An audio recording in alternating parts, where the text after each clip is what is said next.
But I think for evangelicals, a lot of this is a recovery of stuff that's historically been part of the church, but has not, at least in the last 30 to 50 years, been part of evangelicalism. You can go to believe it's 1947, Carl Henry wrote this book called The Uneasy Conscience of American Fundamentalism, and by fundamentalism he meant what we understand now as evangelicals. And he was a major evangelical theologian in the 20th century, and in 1947 he was saying we've lost that social impact.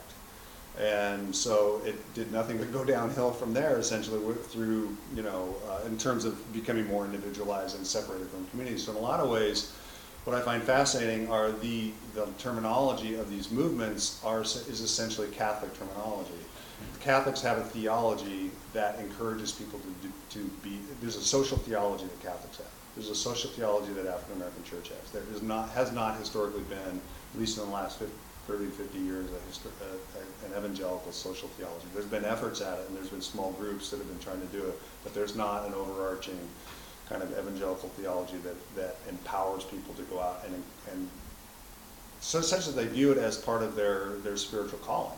And so it has to be recreated in these different sorts of ways. I think that's a value of movements like this.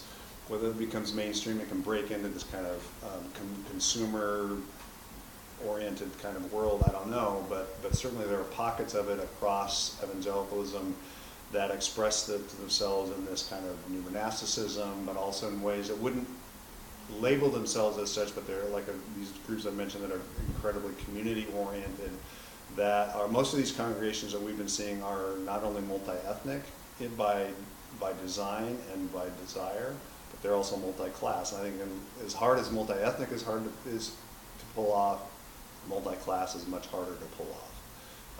And so, but that's where they see themselves, and that's where they see their mission.